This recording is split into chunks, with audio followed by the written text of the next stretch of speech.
NDA की बैठक में अहम रहने वाली बातों को बताते हैं। दरअसल दिल्ली में होने वाली इस बैठक में 38 दल शामिल होने वाले हैं, जिसमें यूपी के लिहाज से बात करें तो एनडीए के नए सहयोगी ओम प्रकाश राजभर भी शामिल होंगे। तो ओम प्रकाश राजभर के एनडीए में शामिल होने से एनडीए को क्या मजबूती मिलेगी या फिर किस तरह का हाल रहेगा, ये तो ग्राफिक्स के जरिए हम आपको बताते हैं। दरअसल उत्तर प्रदेश की पिछड़ी जातियों में राजभर जाति 2.44% है। तो पूर्वांचल की 28 लोकसभा सीटों पर 10 से 20% राजभर वोटर्स हैं और उत्तर प्रदेश में अर्कवंशी बारी खरवार बिरादरी को राजभर के समकक्ष माना जाता है।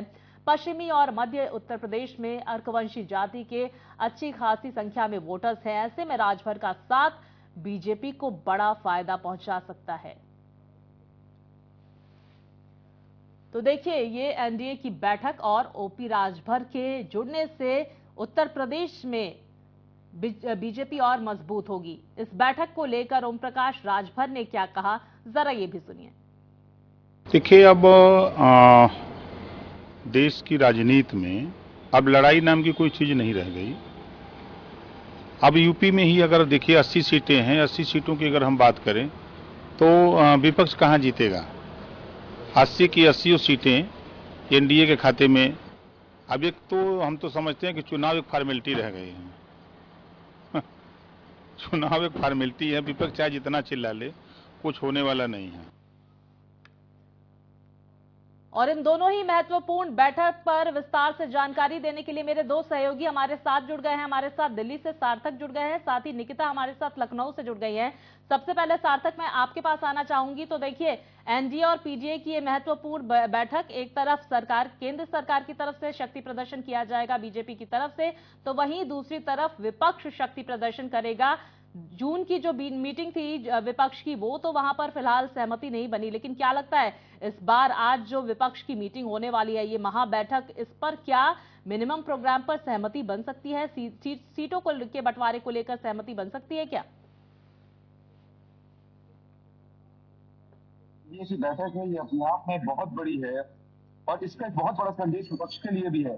फिलहाल एनडीए की बैठक में तमाम वो दल शामिल हुए जिनकी हम लगातार आशंका जता रहे थे, और इस बीच जब ये पता चला कि उत्तर प्रदेश से ओम प्रकाश राजभर भी एनडीए में शामिल हो रहे हैं, तो कहीं ना कहीं एक अलग जो सिनेरियो है वो देखने को मिला। क्योंकि ओम प्रकाश राजभर पिछले चुनाव के वक्त भी जो गठबंधन के उनके कयास लग रहे थे वो लगातार लगाए जा रहे थे, और अब जब ओम प्रकाश राजभर गठबंधन के लिए पूरी तरह से तैयार हो गए हैं बीजेपी के साथ, एनडीए के साथ, तो कहीं ना कहीं ये जो चुनाव होने वाला है 2024 का, उसके लिए एक बड़ा संदेश और एक बड़ा रिपोर्ट कार्ड निकल कर भी सामने आएगा। तो ऐसे में कई बड़े दल और भी रहे जो एनडीए के इस कार्यक्रम में शामिल हुए। कई बड़े दल में शामिल होकर एक बड़ा संदेश दिया, देश भर को संदेश दिया। विपक्ष की बैठक पर एक बड़ा जवाब दिया, क्योंकि विपक्ष ने भी लगातार अपनी बैठक के जरिए एक तंज कसने की कोशिश की। और अब जब बैठक विपक्ष की आज फिर से एक बार बैंगलोर में होती है और उस बीच जब एनडीए की बैठक दिल्ली में होती है, तो कहीं ना कहीं दोनों के बीच एक आपसी जो असमंजस या कह सकते हैं टकराव की जो स्थितियां हैं वो देखने को मिल रही है। तो एक तरह से माना जा सकता है कि जो 2024 का चुनाव है उसकी जो तैयारियां हैं वो जोरों शोरों पर है। तंज, आरोप प्रत्यारोप, ये तीनों चीज अब शुरू हो गए हैं, और अब जो सिनेरियो है चुनाव के पहले के, वो साफ तौर पर इन तमाम तरह की बैठकों के जरिए जो हम देख सकते हैं।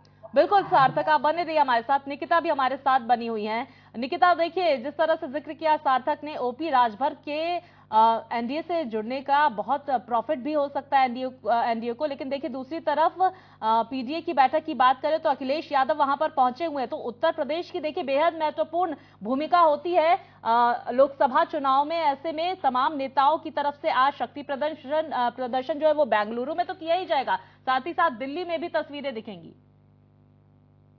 देखिए, आपको बता दूं कि राजनीतिक घटनाक्रम के लिहाज से आज का दिन बेहद अहम और खास है। दरअसल एक तरफ जहां बेंगलुरु में यूपीए शक्ति प्रदर्शन करेंगे, वहीं दिल्ली की बात करूं तो वहां एनडीए भी एकजुट होकर के अपनी ताकत का प्रमाण पत्र ऑलरेडी देंगे। और इस दौरान दोनों ही, अगर अलायंस की बात करूं लोकसभा चुनाव के पहले, तो एक दूसरे के खिलाफ रणनीति कहीं ना कहीं जरूर तैयार हो रही है। तो ऐसे में आगामी लोकसभा चुनाव में अगर मैं भारतीय जनता पार्टी को सत्ता से बेदखल करने के लिए पहले पटना की बात, अब देखिए बेंगलुरु में जो विपक्षी दल है उनका जुटान हो रहा है और इस जुटान का भी आज दूसरा दिन है। जो ये बैठक आज 11 बजे से शाम 4 बजे तक चलेगी। बताया इसमें ये भी जा रहा है कि 26 दल शामिल हो रहे हैं। वहीं अगर मैं भारतीय जनता पार्टी की बात करूं तो वहां पर भी दिल्ली में एनडीए दलों के साथ अपनी ताकत का प्रदर्शन भी कर रही है।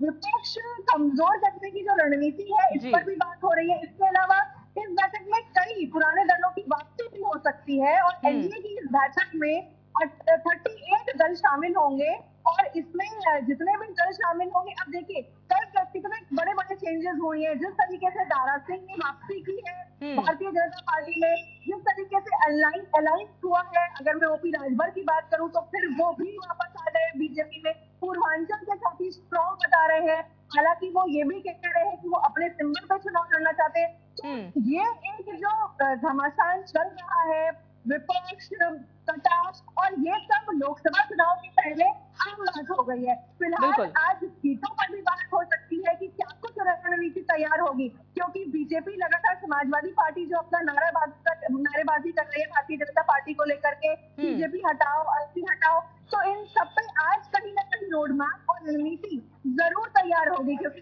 अब पहले पटना था, अब बेंगलुरु और आज दिल्ली, तो यानी कि ये तीन काफी अहम, मैंने जिस तरह से पहले भी बताया कि आज काफी अहम दिन साबित होने वाला है और कई चर्चा पर मोहर या स्टैंप भी लग सकता है। बिल्कुल, आज जब प्रेस कॉन्फ्रेंस करा जाएगा महागठबंधन की तरफ से सुबह शाम के 4 बजे, ऐसे में क्या कुछ रणनीति बनती है इसको लेकर भी तमाम तथ्य उजागर किए जाएंगे। फिलहाल निकिता और सार्थक महत्वपूर्ण अपडेट्स आपने हम तक पहुंचाई, आपका बहुत बहुत शुक्रिया।